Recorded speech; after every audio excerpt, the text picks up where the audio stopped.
Two seniors dead after being shot at domino table. A usually peaceful night of games among friends was shattered by gunmen last Friday along East Street in central Kingston, leaving two men dead. According to police reports, about 8:45 p.m., a group of men were playing dominoes when a motorcycle drove up and the pillion opened fire on the group. When the shooting subsided, it was discovered that four of the men were shot and injured. They were taken to the Kingston Public Hospital where Shara Simpson, 62, and Joseph Blacks Mitchell, 64, succumbed to their injuries. Simpson was pronounced dead shortly after arrival, while Mitchell died on Sunday.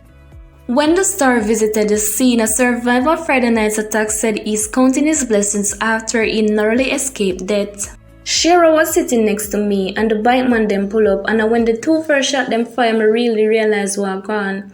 Me fling with the plastic chair where me did sit down in and get flat. Me see blood on me and me I start wonder where me get shot, he said. The man said that a few seconds later he began looking for his friend and found Simpson, who was a carpenter lying in a pool of blood. Him say me get shot and my foot them can't move. The last thing me hear from him, me look for the Blacks and see the blood impression in him back. Him a move, but him never did attack, the man said. A shopkeeper who said he was a close friend of Mitchell described the laborer as a jovial and helpful individual. Him miserable, but him very nice and helpful. Him not really play domino, but him love horse race like how him love Jesus. Me never know say shot a fire is a man tell me to close my shop, and even when everything done, me never know say Blacks get shot. Me think him in the house, he said. The shopkeeper expressed shock at Mitchell's passing, as when he visited him at the hospital, he appeared strong. Him did have on oxygen when me visit him Saturday. Him all tell me say the nurse them have him key and the phone. Me never know him would have dead. None of the man them who get shot are dead and never wrong doors. Them a big man and every day them there so play them like a game until them ready for go in, he said.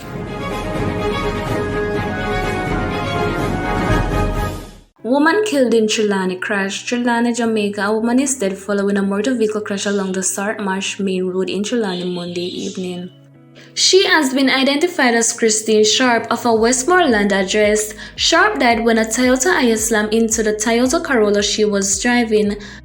Eyewitnesses reports allege that the driver of the Toyota Hiace was in the process of overtaking a number of vehicles that had stopped to allow Sharp to access the roadway. According to reports, just about 6, Sharp was in the process of driving out of a restaurant into the roadway when her vehicle collided with the Toyota Hiace. Firefighters who arrived on the scene shortly after said they had to extricate the injured woman from the vehicle. She was taken to hospital where she was pronounced dead.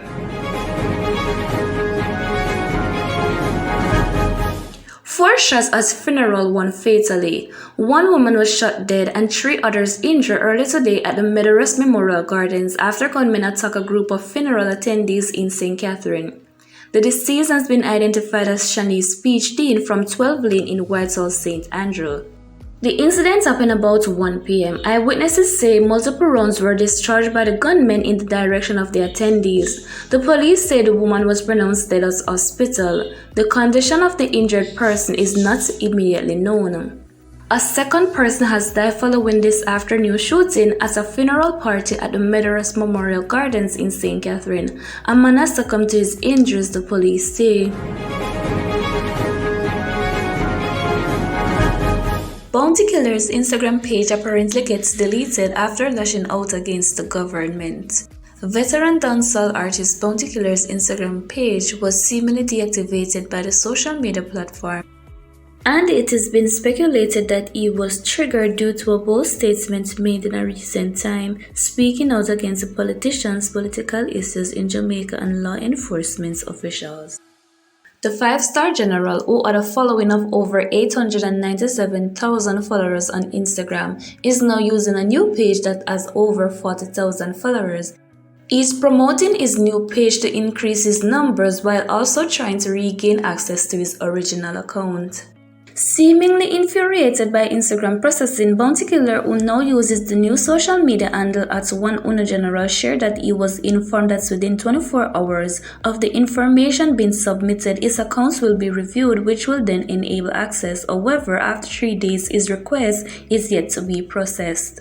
Furthermore, in that same post, he stated that he cannot be muzzled, which is alluding that he is being silenced for his unfiltered comments on the social media platform.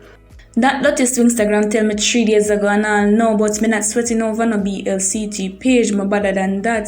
Internet no peak and smother the general, say when feel for say, was the caption shared by Bounty Killer. Dubbed as the poor people's government in the past week when public sector workers across the island took industrial action against the government, Bounty Killer rushed to their defense and ridiculed the government on his Instagram page by posting some damning remarks aimed at the Prime Minister, PM Andrew Holness, and other politicians. In this, he referred to them as slave drivers, while also demanding that workers to be compensated for their efforts. Furthermore, the Commissioner of Police General Anthony Anderson was also bashed and called a big idiot lunatic when the dancehall veteran was removed from a crime stop due to not being considered as a good role model to aid in mitigating crime in the country.